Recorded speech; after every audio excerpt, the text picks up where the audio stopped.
So yun guys, tuturuan ko naman kayo kung paano gamitin si Argus. Para sa akin, napakaganda ni Argus pagdating sa XP, lalo na pag tumaba siya. Papakita natin kung paano gamitin siya. Magandang tandaan niya na lagi siyang naka-inspire kasi early game, mabagal talaga siya humit. Para magamit niyo ng maayos yung yung ultimate niya. Papakita ko sa inyo siya in-game.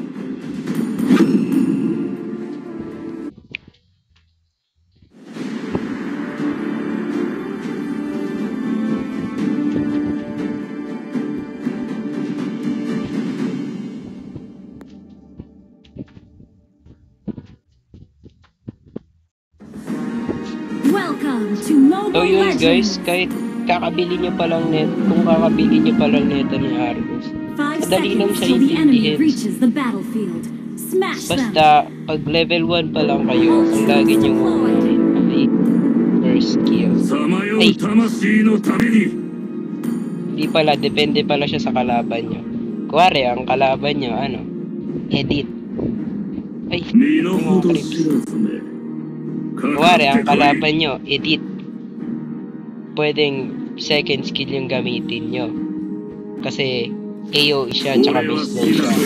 As you can see, yung nakikita niya sa baba. Slow yan. Tanggalin natin yan. Nagamitin. As you can see, slow siya. Tsaka yung passive niya, maka-slow din. Kita niya. Yan, nakaka-slow siya. Pag level 4 naman na kayo, yan. Medyo mabagal pa yung dito.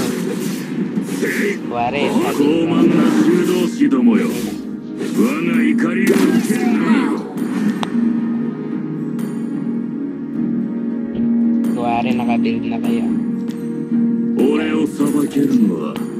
Hunter tsaka Windtalker. Maganda. Pagka-ultimate nyo, medyo mabagal pa kayo. Kasi kapag ko na rin, hindi dito.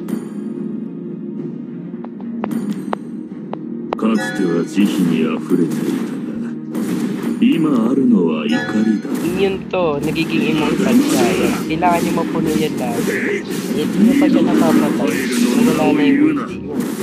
So mahirapan kayo. Lalo na pag nandito na banda yun, nakatakbo na banda rito yung kalaban nyo. Mahirapan kayo kumilin yan. So, ang gagawin nyo, mag-inspire kayo. Eh, mamamatay na kayo. Naguli ka. Yan, puno yung buhay nyo. Papatay mo pa yung kalaban. Kumari, late game na. Tapos nakabuild na kayong lahat. Pangunta niya kasama yung solo niya. Maganda mag-Trinity build kayo, which is ito. Yan. Yan pinakamagandang build kay Argus. Or, kung lamang kayo sa pera, pwede kayo mag-Blade of Despair. Kasi, pagkapasok nyo, sobrang build, diba? Pag mapapatay yung kita nyo yung damage dito. Sumangat, naka-inspire ako. Yung passive niya rin, lifesteal din yan. Pag umita ko, yes, may lifesteal tayo, pero kayo, focus kayo dun sa may malaking yun yung lifesteal. Makikita nyo, may 200 na lifesteal. Pero 187. Kakaroon tayo ng 200. Kada skill mo rin nagkakaroon ka. Ayun, kada damage yun sa kalaban. Ganun lang siya kadali gamitin. Pump ka lang ng Ito, panghuli naman to. Yan, nakikita niya na-i-stun yung kalaban. Para hindi ka makatakas yun. Pag nag-damage, meron siyang isa pang press. Para wala talaga takas yun. Para tumatakbo yung kalaban mo dito sa torre. Kukunin mo siya. Ulti ka, diba? siya, siya, hit mo siya. 情けなど Bago ka mamatay, mag-ulti ka na agad. Kita nyo, hindi ako namamatay. Kada ulti mo, kada hit mo, makikita mo yan. Yun yung indication na pagkapag ng ulti mo, ganun karaming buhay madadagdag sa'yo. Yep. So, ganun lang siya, kadali. 弱肉 Basta 強 pagka ganito 食 mo, よ ulti agad sila yan. Para patay agad.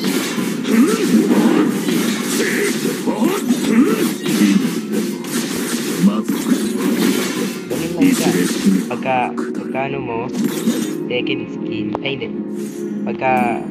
Pagka huli mo sa, かつては慈悲にあふれた ulti, second skill. Huwag nyo gamitin agad yung first skill nyo. Kasi panghabol nyo yung skill mo makatakas yung kalaban.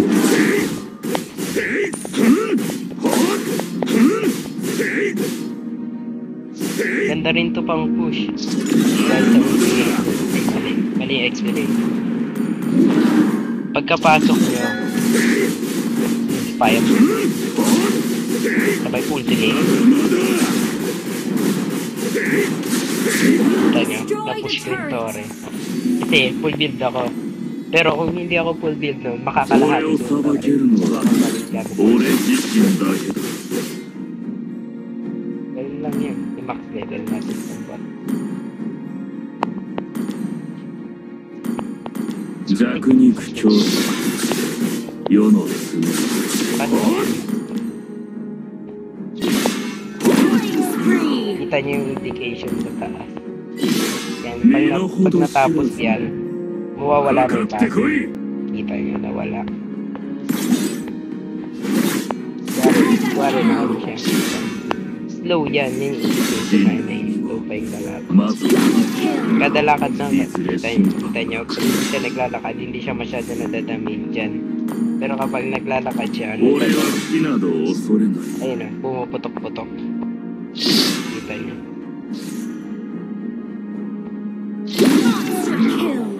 Kill. 我が心の For 闇 me, mas maganda pang clear yung second skill niya. Pero mas maganda pang first skill niya kasi pagpasok mo, GG, sabay ka lang. Pag early game pa lang.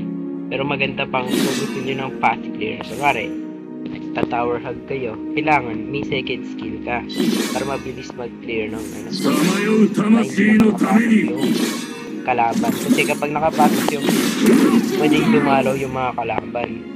Tapos, wala, kakaisip ka lang dyan. Pala, 世 first 界 skill pa lang は gamit. 闇から生まれ First skill, tama, first skill pa lang So, gamit mo.闇に Yung 消え trips て yan, いく kaya nakapasok sila agad, naisip ka. Mahirapan ka ba? Legendary. Pero kapag may ulti ka na, sure talaga makakabawi ka rin.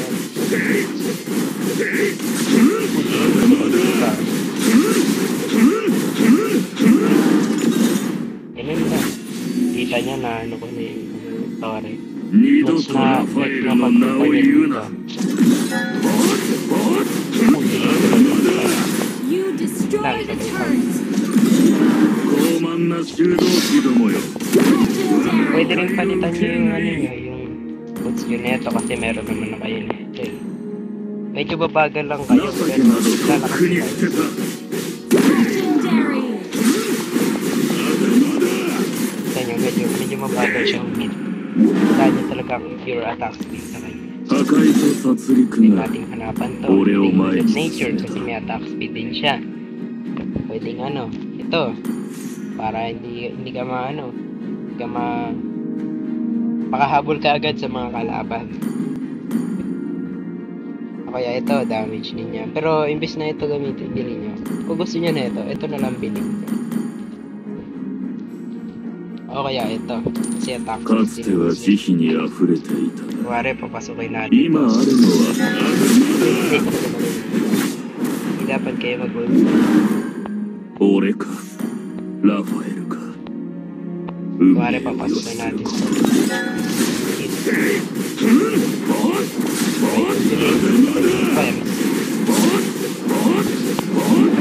Ganun lang yan.